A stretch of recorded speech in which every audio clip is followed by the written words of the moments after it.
Hi guys! Magandang gabi! Welcome back po dito sa Gandara SRU channel for showbiz update. Andito na naman nga po akong muli nagbabalik. Ang nagmamaganda ninyo kachismosang Kim Pao, wala na pong iba. Ang lokaret na si Gandara upang maghatid sa inyo ng latest update and fresh happenings patungkol kina Kim Chiu and Paolo Avellino. And para nga sa gabing ito, ang tatalakayin natin at pag-uusapan, wait lang, sorry, hindi ko napigilan yung kilig ko. Gusto ko na mag-jump sa ating mainit na chika ngayong gabing ito na kung saan ang Kim Pao, pipiliin po ang isa't isa. Nakakaloka talaga namang sinong hindi kikiligin dyan. Pero bago po ang lahat ng yan, sa mga hindi pa nakaka-subscribe sa ating channel, nako, i-click mo na yung subscribe button natin at notification bell na nariyan sa baba upang kayo ay maging updated at ma-notify tuwing may bago tayong chika at balita hinggil sa Kim Pao. Basta mga balita na may kinalaman kina Kim Chiu and Paolo Avellino, sagot na po natin yan. Kaya kung isa ka sa araw-araw ay naghahanap pa ng update at ganap nila, nako, ngayon ay hindi na po kayo maliligaw pa. Anyway, meron lang po pala akong isi-shoutout kayong gabing ito kasi may nagpapa-shoutout po sa atin. Matagal na po natin itong taga-subaybay. So, ngayon ko lang ulit nabasa yung comment nyo. Ano pong meron, Madam Angelica? Birthday nyo? Charot lang. Anyway, sabi niya rito, magandang gabi sa iyo. Please shout out me, Angelica Shiba Jacob. So, ayan na po. Shout out po sa inyo. At maraming salamat sa pakikitambay parate sa ating channel at pakiki-update sa mga balita natin. Anyway, ayan, magdumako naman tayo ngayon at simulan pong pag-usapan ang ating mga nakalap na balita ngayong gabi. Pero unahin natin yung mga reactions and komento ng mga taga-subaybay natin. So pag-usapan nga natin itong komento po ni Ma'am Josephine Regine. Magandang gabi. Tama po ba ako? Josephine Regine. Shout out po sa inyo. Ang sabi niya rito sa kanyang comment, good evening Ma'am Gandara SRU. Palagi kitang pinapanood araw-araw. Pero ngayon lang talaga ako nag-comment sa'yo, Ma'am Gandara. Maraming salamat sa lahat ng pagmamahal mo sa ating Kimi. Naku, walang adaman po yun. Kim Pao, sa buhay, Ma'am Gandara. Uminom po kayo ng tubig kasi napaluha ka habang nagbabasa ng comment ni Mega Melay. Alam mo, Ma'am Gandara, mahal na mahal mo talaga ating Kim Pao sa buhay.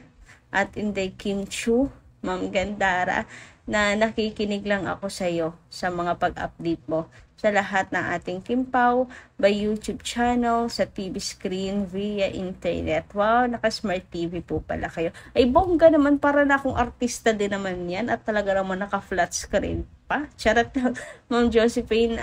But anyway, thank you so much sa concern. Pero sobra talaga nakakayak yung comment ni Ma'am Shimele. Maikli lang yun ha. Pero tinamaan ako na sa comment niya na yun. Sa dami ng nagko-comment. Pero yung comment ni Melay, tagus sa puso talaga. Kasi alam mo, andun talaga yung pagmamahal niya kay Kim. Naiyak talaga ako agad.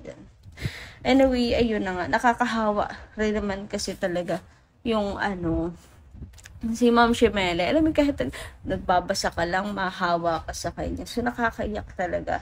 Anyway, ayun na nga. Sabi niya po rito, ganun pa man, nararamdaman kita, Ma'am Gandara, kung gaano mo talaga kamahal ang ating Kim Pao. Kasi, pinagtatanggol mo talaga. Palaging minamahal nating lovely Kim Pao sa buhay, buong mundo. Kasi ang dami-dami talagang ditong pasaway sa buhay. Maski pang sabihin ng mga bashers na yan, hindi talaga ako magbabago. Kim Pao lang talaga ako at habang buhay ko mamahalin ang ating Kim Pao. Ganon din tayong lahat ng mga ka-Kim Pao ko sa buhay, buong mundo. Ma'am Gandara SRU, maraming salamat sa lahat. Love you lots, Ma'am Gandara SRU. Good night and The Lord God bless us always. Mwah. Ayan. Thank you so much, Ma'am Josephine. And wala naman pong anuman sa atin pong pagmamahal at pagtatanggol kina Kim and Paolo. Never po tayong magsasawa na ipagtanggol. Lalong-lalo na po si Kim Chiu kasi talagang marami ang talagang tina-target po siya sa lahat ng nangyayari po sa buhay niya. Target po talaga laging sirain si Kim Chiu na para bang anong laki ng nagawang kasalanan ni Kim sa kanila. Kung tutuusin, wala pong binabangga ni isang or inaapakan si Kim Chiu ni isang tao or kahit anino lang ng kahit sino. Wala po si Kim na binabangga, tinatapakan. I don't understand yung mga bashers ni Kim. Kaya dito tayo, hindi po magsasawang ipagtanggol siya. Tayo po ang magsisilbing lakas ni Kim at tagapagtanggol sa kanyang mundong ginagalawan. I can't imagine this girl, yung napaka-inosenteng mukha niya ni Kim, napaka-angelic face na mukha ni Kim, and napaka-angelic na ugali din, hindi lang po mukha, kundi ugali. Kanila pong babastusin, kanila pong aapak-apakan lang, hindi deserve ni Kim Chiu yan. Anyway, sabi naman dito ni Ma'am Helenita Katalasan, magandang gabi. Nako, shoutout po sa inyo. Na-miss ko yung mga comment niyo, madam. Sabi niya, nako, hindi na sila bata, magjusawa na sila. From Paris, France. Kahit di ko pa makita sa personal ang Kim Pao, alam ko, Chinita, maganda. At Paolo Avellino, guwapo. Ang Kim Pao nga, ang cover ko sa cellphone, kaya paggising at pagtulog, Kim Pao lang ang happiness and inspiration and by stress reliever. God bless Gandara, God bless Kim Pao. O diba sabi ko sa inyo, hindi lahat talaga nabibigyan ng chance na makita pa sila Kim and Paolo. Yung iba, walang kakayahan. Yung iba naman ay talagang kahit sikapin, hindi nabibigyan ng pagkakataon. Sa lagi pa naman pong dinudumog sila Kim and Paolo, hindi ba? But anyway, ayun nga. Ganun pa man, talagang yung pagmamahal po ng mga Kim Pao fans, hindi po kabawasan talaga na hindi po sila nakikita sa personal. Kasi ramdam naman po nila yung generosity, pagiging genuine nila Kim and Paolo. Yung totoong sila, yung totoong kabutihan ng puso nila. At yun pa lang sapat ng reason para suportahan silang dalawa. Plus, may chemistry pa. O diba, stress reliever natin pong lahat. Samantala, ayon naman dito kay Merdita Aurea Rodriguez, Miss Gandara, ako po ulit ito. Tama po, hindi ba naisip na Lakam na pangalawang buhay na niya yan? Kung nasa tamang pag-iisip siya, dapat nga maging mabait na siya. O sana binago niya lang or binago niya yung maling ginagawa niya nung hindi pa siya nagkakasakit, diba? Hindi, lalo pa siyang naging pasaway. Naging pasaway pa siya kay Kim. Nakakawa talaga si Kim, tapos itong mga magagaling na walang alam, si Kim pa rin ang sinisisi. Ano ba ang kasalanan ni Kim sa kanila? Nakikisawsaw na nga lang sila sa mali pa kumakampi. Hay nako, buhay talaga. Salamat po ulit. Yes, kaya nga. Di ba kapag usually pangalawang buhay mo na, tumitino na, bumabait, nagbabagong buhay. Pero ano kaya nangyari kay Ate Lakam? Pasaway palalo, pati na po kay Kim Chiu. Pati si Kim tinalupan niya, na kapatid niya, na tumulong pa po sa kanya nung nagkasakit siya. Ang sad lang talaga ng sinapit, diba?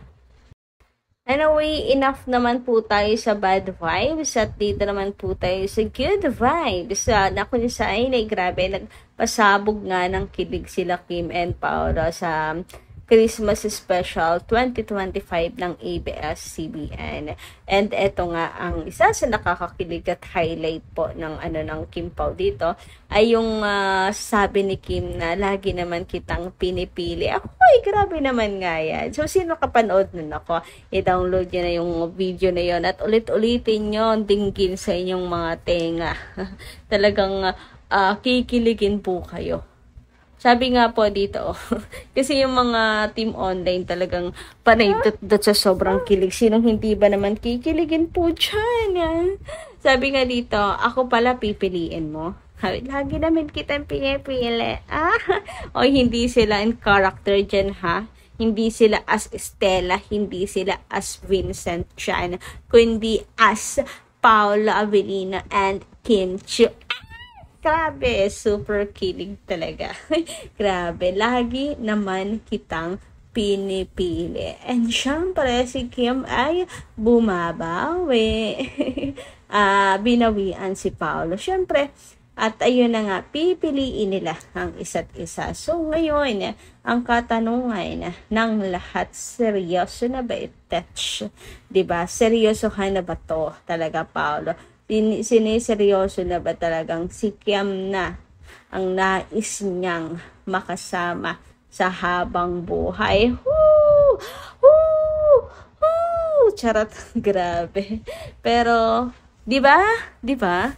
Paolo, nais mo nang talaga ba? Ayan, 100% na ba yan? Nais makasama sa habang buhay. Uy, grabe! Ay! Basta sobrang nakakakilig talaga guys itong na to. This mas special na yan. Hindi ko kinakaya. Oh my gosh, baka bukas sa mental nyo na ako pulutin. Huy! Wag naman. So anyway, hanggang dito lang muna yung ating update. Maraming salamat po sa inyong pakikinig. Kita-kits po muli sa susunod natin, chikas. Maraming pong salamat.